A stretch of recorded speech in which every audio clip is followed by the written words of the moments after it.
Clear है? Good morning to all of you बच्चों। ठीक है, वेरी गुड मॉर्निंग।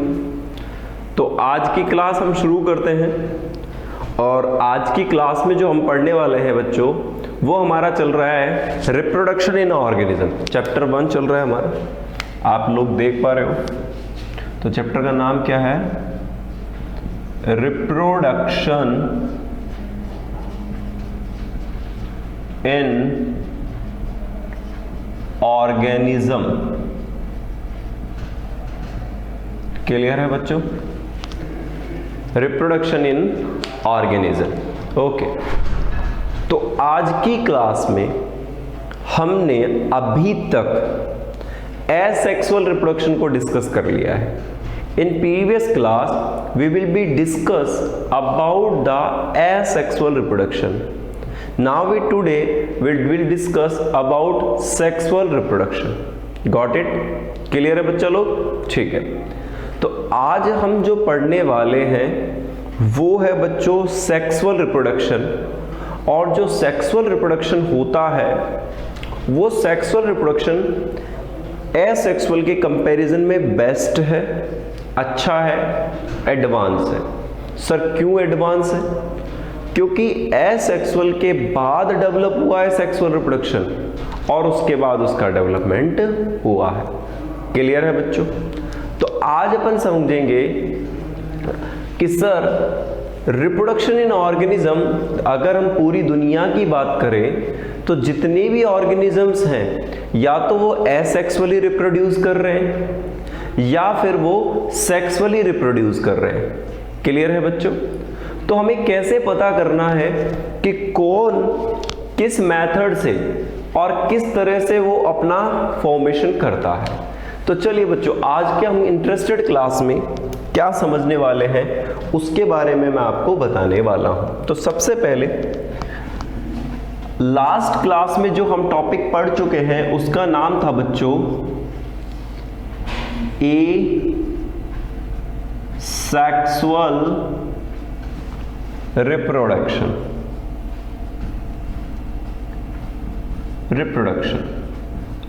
आज के लेक्चर में बेटा बहुत सारे टर्म्स आएंगे जिन्हें आप इंपॉर्टेंटली समझने की कोशिश करें और I hope you will be clear about this.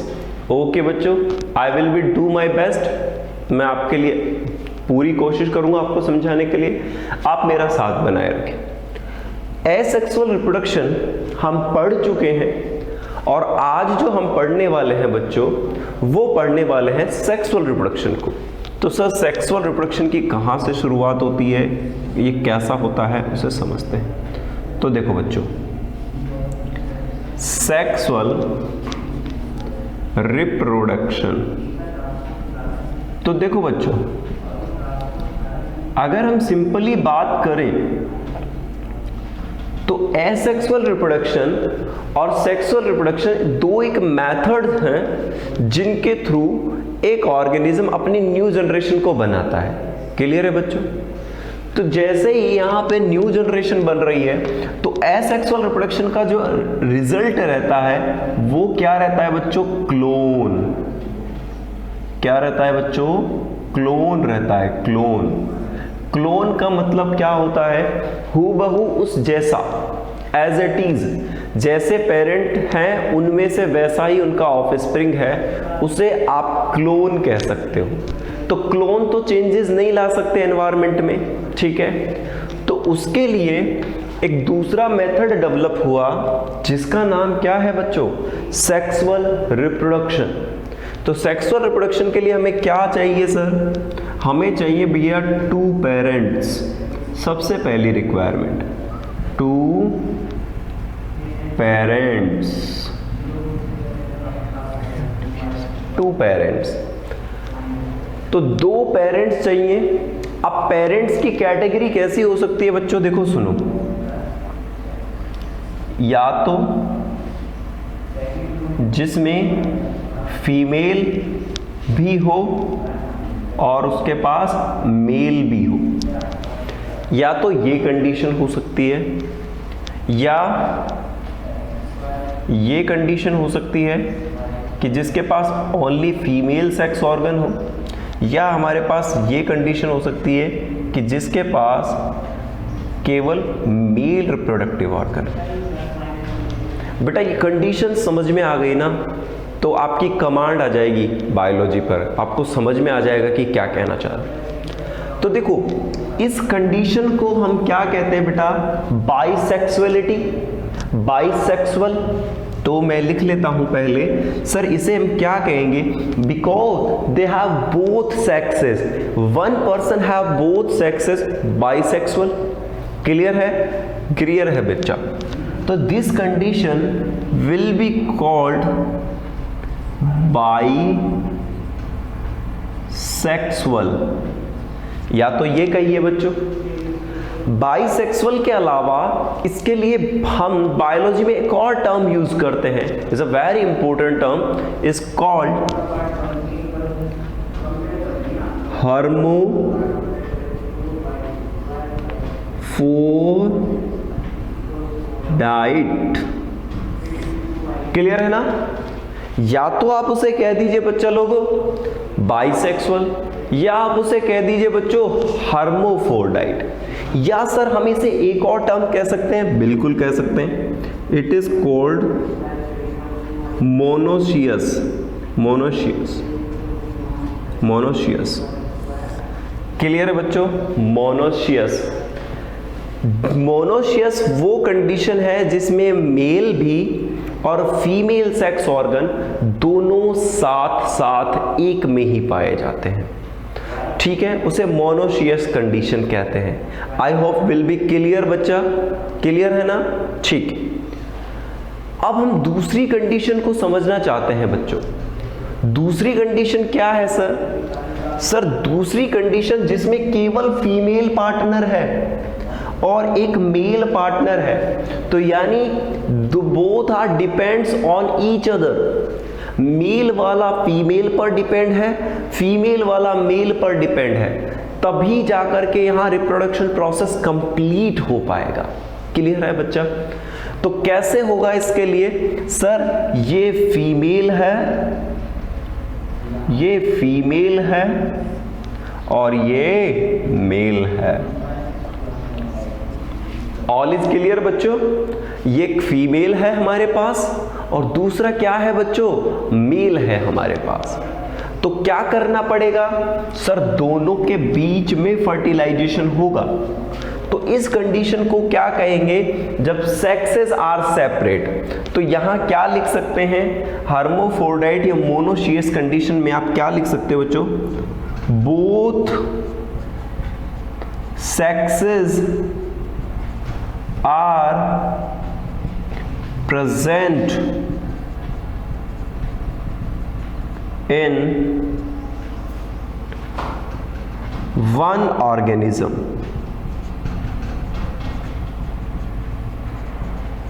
in one organism। Clear है मेरे बच्चे लोगों? ठीक है sir, sexes are present in one organism, in same organism या वन, या आप इसे सेम ऑर्गेनिज्म कह सकते हो। अब सुनो बच्चों, सर इसे थोड़ा एग्जाम्पल से समझाया जाए तो हमें और क्लियर हो पाएगा।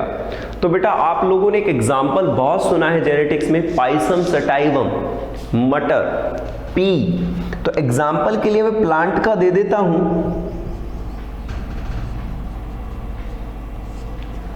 प्लांट का एग्जाम्पल दे रहा हूं बेटा, पी, मटर। इसमें दोनों सेक्सेस एक में ही पाए जाते हैं, मेल भी होता है और फीमेल भी होता है। क्लियर है बच्चा? ठीक है। दूसरा, सर एनिमल का भी कोई एग्जाम्पल दे दो। चलो दे देते हैं बच्चों। तो एनिमल में अगर आपने सुना होगा अर्थवर्म के बारे में, किसके बारे में सुना होगा आप लोगों ने? अर्थवर्म। हर्माफ्रोडाइट कंडीशन शो करता है, उसका नाम फेरिटिमा पोस्थुमा। 11th क्लास में पढ़ चुके हैं बच्चों हम, अर्थवर्म। तो यहां जो एनिमल है वो कौन सा है रे बच्चों? अर्थवर्म। ठीक है, क्लियर है ना? ओके। तो सर यहां पर अर्थवर्म के पास दोनों सेक्सेस होते हैं, जबकि प्लांट में पी यानी मटर के पास दोनों सेक्सेस होते हैं। इतनी बात क्लियर है ना बच्चों लोगों? बिल्कुल क्लियर है। अब आगे समझने की कोशिश करते हैं। ठीक है सर, इस कंडीशन को क्या कहा जाएगा? इसे क्या कहेंगे बेटा? जहां मेल अलग हो और फीमेल अलग हो, तो सेक्सेस सेपरेट हैं, तो उस कंडीशन को आप क्या कहोगे? यूनिसेक्सुअल। यूनिसेक्सुअल। इसे क्या कहा था बच्चों हमने? बाइसेक्सुअल। उसे क्या कहा है? यूनिसेक्सुअल। और इसके लिए एक और टर्म यूज करते हैं अपन, डायोसियस। डायोसियस।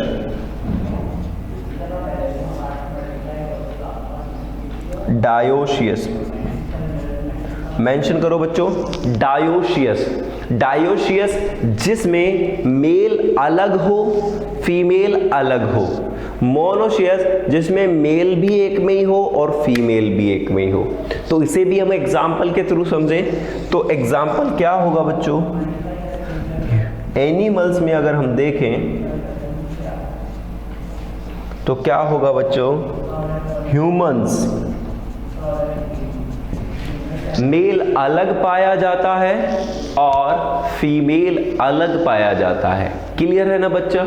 मेल अलग होता है और फीमेल अलग होती है, तो उसे हम क्या कह देते हैं बच्चों? Dioecious condition. और जिसमें दोनों सेक्सेस एक में हो उसे क्या कहेंगे? Monoecious. I hope will be clear बच्चों।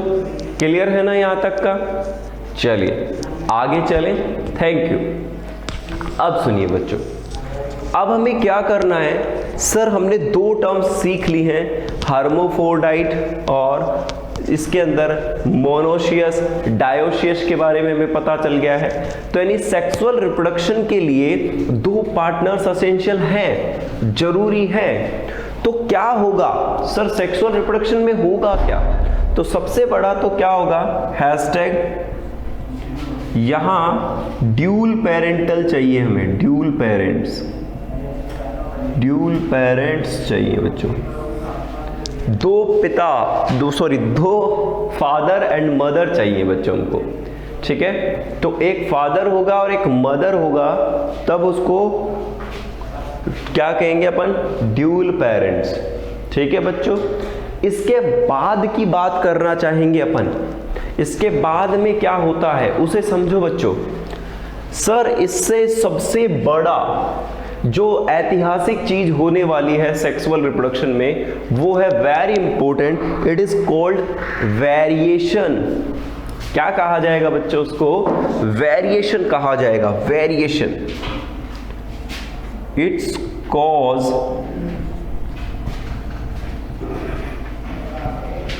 Variation, it's cause variation. ये क्या कॉज करेगा बच्चों? वेरिएशन कॉज करेगा। क्लियर है यहां तक की बात? चलिए, इट्स कॉज वेरिएशन। अब आगे समझते हैं बच्चों। It's cause variation. अब दूसरी चीज समझिए बच्चों, अपन को क्या करने वाले हैं और क्या होता है वो। यहां से अब हमारा चैप्टर आगे की ओर मूव कर रहा है और हम सेक्सुअल रिप्रोडक्शन के और डेप्थ में उतरते जा रहे हैं बच्चों। किस में उतरते जा रहे हैं? डेप्थ में। तो वेरिएशन दुनिया के लिए जरूरी है, इस पे हम पहले भी बात कर चुके हैं। दूसरा, सेक्सुअल रिप्रोडक्शन में क्लोन का प्रोडक्शन नहीं होता। किसका प्रोडक्शन नहीं होता? क्लोन का प्रोडक्शन नहीं होता। इतनी बात ठीक है बच्चों? चलिए अब समझो मेरे बच्चों सारे, आगे हम क्या समझने वाले हैं। इसमें कुछ और टर्म्स हैं, अब हम प्लांट से ही शुरू करने वाले हैं। ठीक है, तो यहां तक का क्लियर है? Can I proceed? आगे चल सकते हैं बच्चों? यहां तक परमिशन है आप लोगों की? ठीक है, ओके, थैंक यू बच्चा। तो देखो अब इसके बाद हम आगे बढ़ने की कोशिश करते हैं और उसे समझते हैं कि क्या क्या है। तो देखिए बच्चों,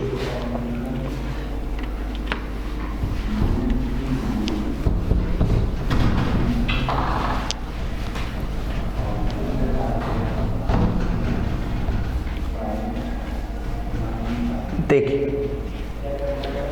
अब हम दो कंडीशंस और समझते हैं जो एनसीईआरटी में टर्म्स हैं। पहली है मोनोकार्पिक,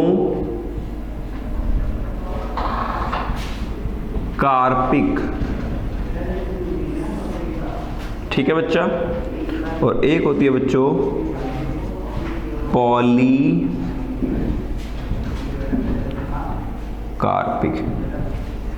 भले बच्चों, एक का नाम क्या है मोनोकार्पिक और एक का नाम क्या है पॉलीकार्पिक। ठीक है बच्चों, देखो समझिए इसको, पहले समझेंगे फिर आप लोग राइट कर लिए दोनों टर्म्स, मोनोकार्पिक और पॉलीकार्पिक। क्या मतलब है इसका, क्या कहना चाहता है सर? मोनो वर्ड आता है एक के लिए और पॉली वर्ड आता है बहुत सारों के लिए या बहुत बार के लिए। क्लियर है बच्चों? मोनोक्लोनल एंटीबॉडी एक एंटीबॉडी, पॉलीपेप्टाइड चेन बहुत सारी चेन्स, क्लियर है, जो पेप्टाइड बॉन्ड से बनी हो। क्लियर है? अब यहां क्या करने वाले हैं, मोनोकार्पिक का मतलब क्या होता है बच्चों? सिंगल फ्लावरिंग, सिंगल फ्लावरिंग क्या होता है बच्चों? Single flowering. सिंगल फ्लावरिंग का क्या मतलब है?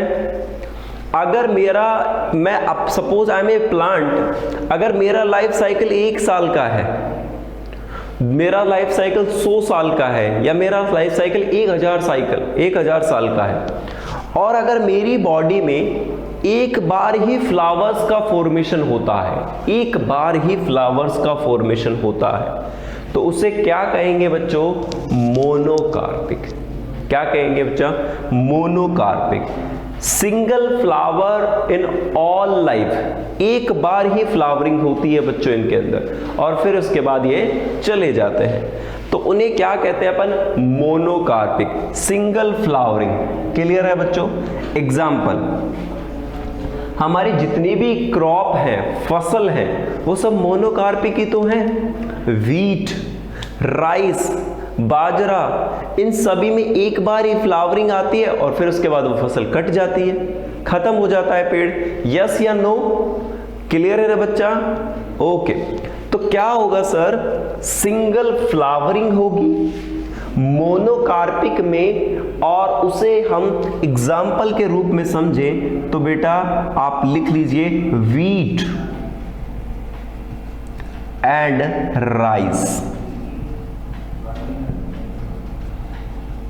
Wheat and rice. Okay, clear? चलिए अब समझते हैं बच्चों अपन यहां से आगे की तरफ। सर पॉलीकार्पिक का मतलब बड़ा इजी हो गया अब तो, ये जिसमें फ्लावरिंग हर बार आती हो, बहुत बार आती हो, उसके जीवन में कई बार उसमें फ्लावरिंग आती हो, तो उसे अपन क्या कह देंगे? पॉलीकार्पिक। तो यहां क्या लिख सकता हूं? Many times flowering. मतलब क्या है बच्चों? कि सर वो फ्लावरिंग के बाद मरता नहीं है, मरता नहीं है, वो फ्लावरिंग करने के बाद वापस से फ्लावर ले आता है, फिर वो वापस से फ्रूट बन जाते हैं, फिर वापस से वो फ्लावर ले आता है, फिर फ्रूट बन जाते हैं। तो वेरी कॉमन एग्जांपल, हर सीजन में आप क्या खाते हैं? आम। सही है ना? तो हर साल नए पेड़ आते हैं क्या उनके लिए, या वो पुराने वाले पेड़ ही हमेशा में नए आम देते रहते हैं? पुराने वाले। सही बात है ना बच्चों? तो इसका मतलब वो प्लांट पॉलीकार्पिक हुआ। क्लियर है? कोई बेटा इसमें रॉकेट साइंस नहीं है। अगर आप कॉन्स्टेंटली मेरी बातें आराम से सुनोगे तो बड़ा इजीली आपको ये समझ में आ रहा होगा। मोनोकार्पिक सिंगल फ्लावरिंग थी sir, polycarpic many times of flowering है उसी प्लांट के थ्रू।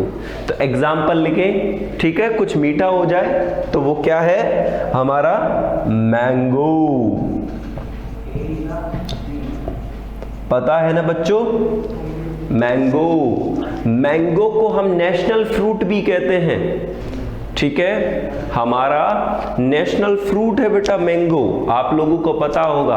और इसका साइंटिफिक नाम तो सभी को याद है, आई थिंक मैक्सिमम लोगों को याद है, क्योंकि 11th में हमने कई बार पढ़ा है, मैंजीफेरा इंडिका। क्या नाम था बच्चों इसका साइंटिफिक नेम? मैंजीफेरा, मैं लिख देता हूं, मैंजीफेरा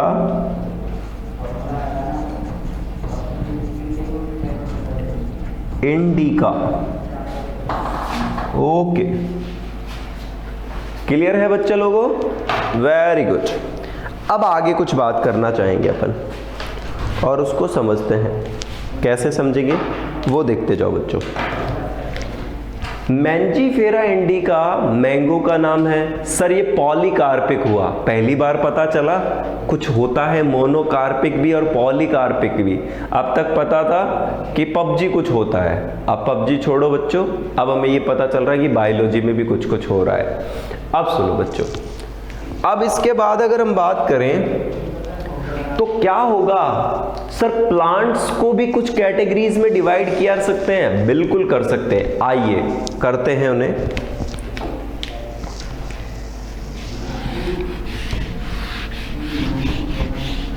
देखो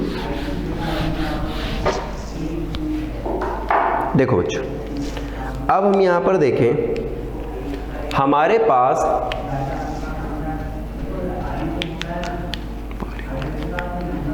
पास प्लांट्स को एक तो हम कह सकते हैं एनुअल प्लांट्स,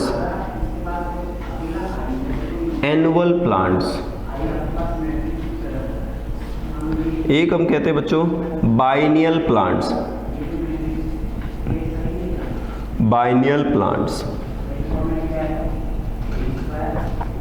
और एक कहलाते बेटा पॉलिनियल,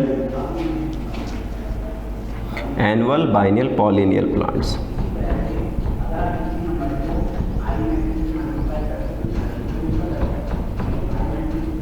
ओके बच्चों, तीनों टर्म्स को समझेंगे, एनुअल प्लांट, बाइनियल प्लांट्स और पॉलिनियल प्लांट्स। क्लियर है बच्चों? अब इसके बारे में अपन बात करेंगे। सर एनुअल का मतलब स्कूल में क्या होता है? एनुअल फंक्शन होता है ना, क्या होता है बच्चों? Annual function. तो यहां एनुअल का क्या मतलब है कि जिसका लाइफ, जिसकी जिंदगी 1 साल की है, फिर बाद में टपक जाएगा, वो खत्म। प्लांट के बारे में बात कर रहे बेटा, तो जो 1 ईयर तक जीता है, जिसका एक सीजन है, जो 1 साल तक जीता है, एक सीजन तक जीता है, उसे क्या कह सकते हो आप? Annual plant. तो मैं क्या कह सकता हूं? एनुअल प्लांट्स कौन से होते हैं? इनके लाइफ स्पॉन पर बात कर रहे हैं बेटा, इनका जीवन काल पर बात कर रहे हैं। तो एनुअल प्लांट्स कौन से हैं? जो 1 ईयर तक जीते हों, या 1 सेशन, या 1 सीजन। ठीक है बच्चों, सीजन, या तो वो 1 साल तक जिए, या 1 सीजन तक जिए, तो उन्हें क्या कहेंगे अपन? Annual plants. तो इनके एग्जाम्पल सबको पता है। सर वीट 1 सीजन में तो आता है, अभी फसल आएगी फिर अगले साल आएगी, तो मतलब 1 साल में 1 सीजन में आया, वो वीट हो गया। क्या हुआ बच्चों? राइस, मेज एटसेट्रा। क्लियर है मेरे बच्चों? ओके सर, एनुअल प्लांट्स वो होते हैं जिनमें केवल एक बार ही लाइफ, मतलब 1 साल में उनकी लाइफ खत्म हो जाती है। पैदा हुए, ग्रोथ की, जवान हुए और फिर मर गए। I am talking about the plants. मैं किसके बारे में बात कर रहा हूं बच्चों? प्लांट्स के बारे में। तो जिंदगी की शुरुआत उनकी हर साल होती रहती है, ठीक है। अब एक है बेटा बाइनियल प्लांट्स, जिनका लाइफ स्पॉन 2 इयर्स का हो। कितने ईयर्स का बच्चों? लिख लीजिए 2 ईयर्स।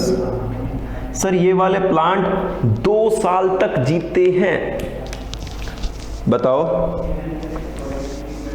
कि कब तक जीते हैं बेटा? 2 साल तक जीते हैं। और बाइनियल प्लांट्स 2 साल तक जीते हैं, उसका एग्जाम्पल बिल्कुल याद करना है, मैरी गोल्ड। एक प्लांट है बच्चों, लिख लीजिए मैरी गोल्ड, मेंशन करें सब, मैरी गोल्ड। केवल 2 साल तक ही जीता है ये प्लांट, और फिर उसके बाद क्या हो जाती है बच्चों? उसकी डेथ हो जाती है।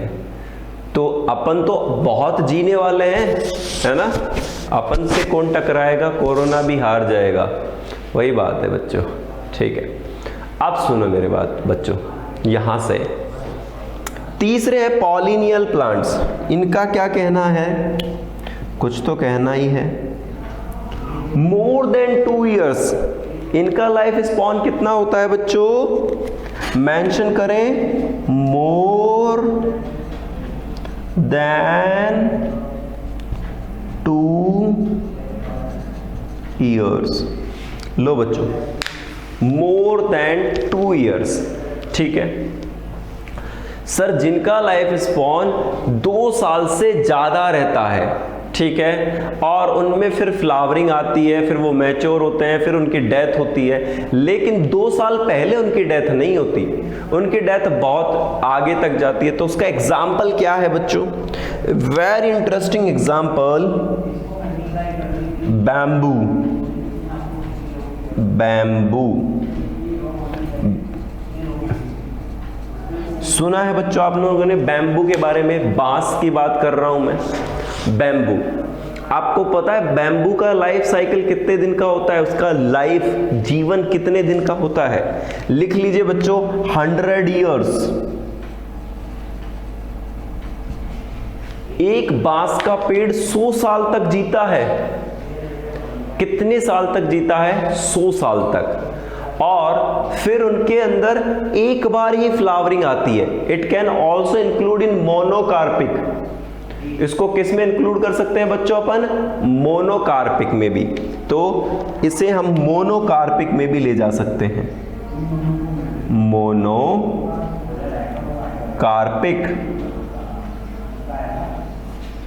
क्लियर है? ठीक है। तो सर बैम्बू में 100 साल का लाइफ साइकिल हुआ, तो बताओ बच्चों पॉलिनियल हुआ कि नहीं हुआ? हुआ। इसमें पता है क्या होता है बच्चों? 99 साल 99 ईयर्स तक वो अपने रिसोर्सेस को कलेक्ट करता रहता है, जमीन से इकट्ठा करता रहता है, इकट्ठा करता रहता है, इकट्ठा करता रहता है। और लास्ट 100 ईयर पर, जब 100 ईयर होते हैं तो उसमें फ्लावरिंग होती है। तो जब भी बैम्बू में फ्लावरिंग हो, उसके जस्ट उसकी डेथ हो जाती है कुछ दिन के बाद में। याद रखना, 99 साल तक क्या किया उसने?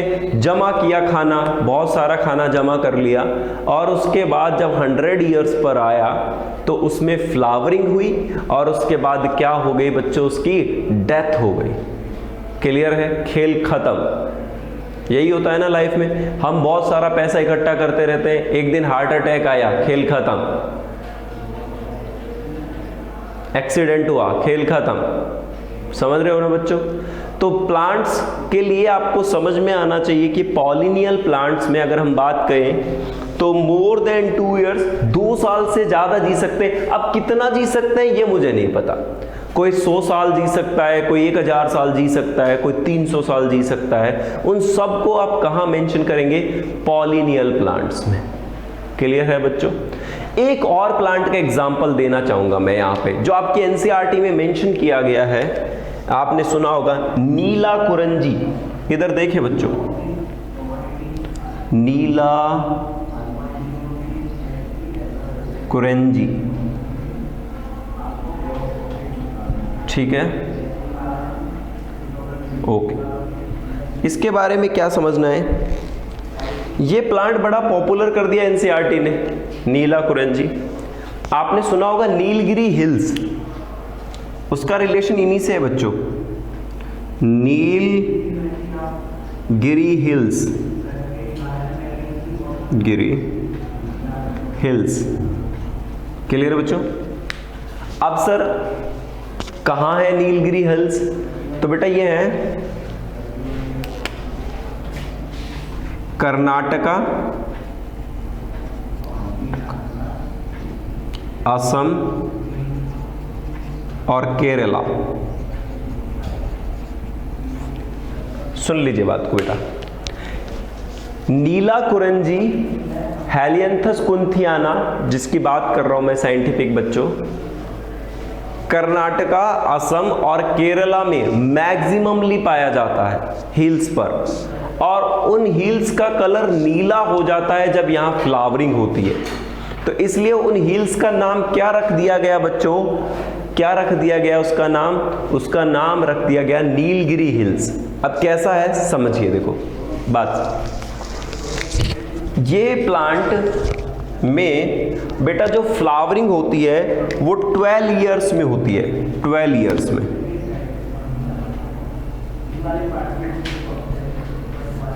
ठीक है, कब होगी? 12 इयर्स में। ठीक है, अब सुनो बच्चों, नीलाकुरंजी नीलगिरी में हिल्स के नाम से जानते हैं अपन, कर्नाटका, असम या केरला में है। ठीक है बच्चों, ये आप जाके वहां देख सकते हो। हमारी एनसीईआरटी में है ना, हमारी एनसीईआरटी माता में बताया गया है कि सर इस नीलाकुरंजी में जो फ्लावरिंग लास्ट हुई थी वो कब हुई थी बच्चों? 2006 में। तो 2006 में 12 साल और ऐड कर दो तो नेक्स्ट फ्लावरिंग कब हुई होगी वहां बच्चों? 2018 में। सही है ना? और सर जब 2018 में फ्लावरिंग हो चुकी, अब तो निकल गई ना, तो अब कब होगी बच्चों? 2030 में। तो क्या करें अब सर? अब वेट करो 2030 का, ठीक है, और 2030 में अपन सब चलेंगे मिलकर के नीलगिरी हिल्स पे। ठीक है बच्चों, और वहां पे नीलाकुरंजी को देखेंगे, तब समझ में आएगा अरे लाइफ में ये नहीं देखा तो फिर क्या देखा। प्रभु भी पूछेंगे नीलाकुरंजी देख के आए हो क्या नहीं देख के आए हो, है ना? बायोलॉजिस्ट हो आप लोग तो आपको सपोज देखना चाहिए।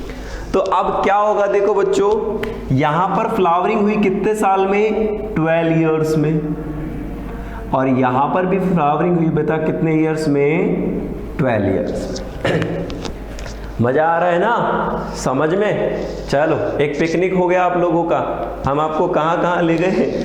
कर्नाटका, असम और केरला।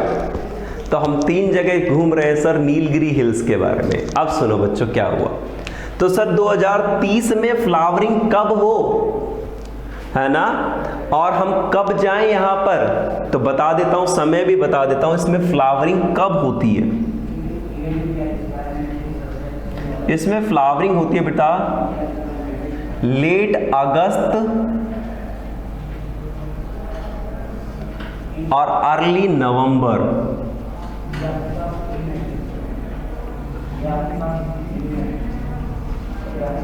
अब बचा क्या बीच में?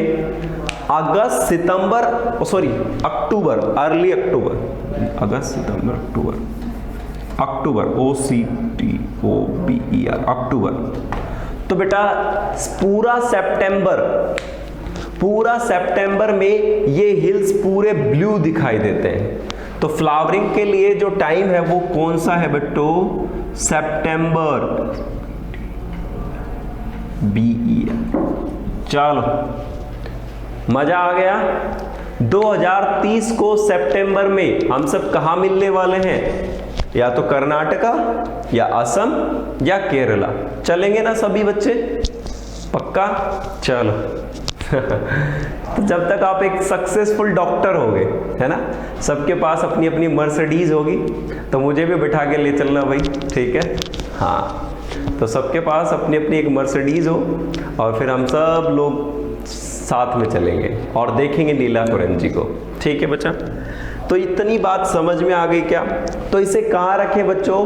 पॉलिनियल प्लांट्स में। अब समझ में नहीं आ रहा क्या सर ये पूरे प्लांट्स यानी जो नीला कुरंजी है ये सारे के सारे एक साथ ही ग्रो करेंगे? हाँ बच्चों, एक्चुअली ऐसा क्या हुआ, ये साइकिल चलता गया और सारे प्लांट एक साथ ग्रो करने लगे, वो सिंक्रोनाइज टाइम में आ गया, एक दोनों का सिंक हो गए वो सारे के सारे। तो उसमें क्या होगा कि 2030 में वो सारे डेवलप करेंगे। लेकिन ऐसा नहीं है कि आप अपने घर कोई प्लांट ले आए, क्या वो भी 2030 में? नहीं बेटा, जब उसके 12 साल कंप्लीट हो जाएंगे, जब उसके 12 इयर्स कंप्लीट हो जाएंगे, तब जाकर के आप उसके अंदर ये वाली स्टेज को देख सकते हो। क्लियर है? एक बात सभी बच्चे थम्स अप भेज दें अगर समझ में आ गया तो, मजेदार बात, शानदार, वेरी गुड,